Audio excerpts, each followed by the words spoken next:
So the next step in the investment process will be to actually get properties and download them into the tool so we can start analyzing them. So let's go to the Get Properties tab and let's go to our location, which in this case we'll just kind of stick with Merced. So since we're kind of playing with that area, let's look at Merced and let's do a little account of the foreclosures. So you can see down in here, let me scroll down here just a little bit.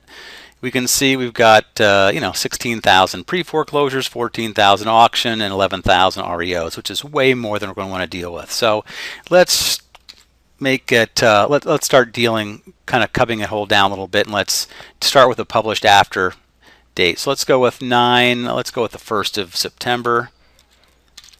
Let's see here. So we'll go with the 1st of September, and let's do a new count and see what we've got.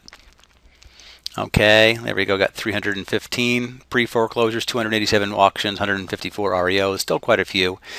Now let's bracket down, let's say our price range. I'm not going to deal with the zip codes. We could do zip code, and I can click right here, and we got some zip codes in Merced, but I'm not going to, let's play a little differently here. Let's try price range first. Now, if you'll remember, our bracket was 243 to 162, but I'll tell you what, the reality was, as we observed, is that most of the sales were in the low 100s. So let's bracket it from like 150 to 90.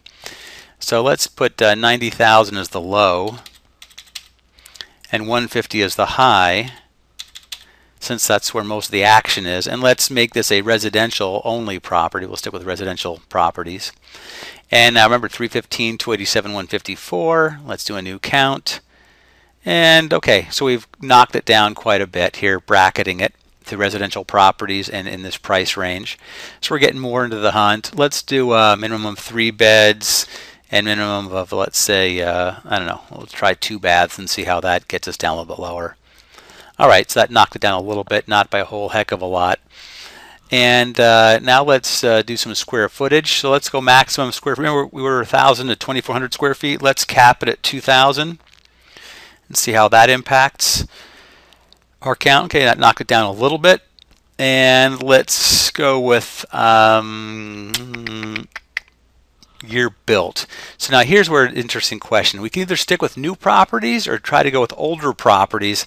And I think for the purpose of this, I'm going to go with older properties. Max year built, let's say 1990. So we get some older properties which maybe need a little extra work, which hopefully we can negotiate with the bank a little better deal. Okay, so we got 38 pre-foreclosures, 48 auctions, and 18 REOs. That's pretty good. So let's download 38 pre-foreclosures. And we'll click on the Get Properties here. And that's going to tell us in a second. You can see this little green bar. That means it's downloading. There we go. It tells us we imported 38 properties. If it were to be over 50, it would give us a little warning saying you're importing more than 50 properties. Are you sure you want to do that? And that prevents you from, by accident, importing 16,000 properties because you weren't paying attention.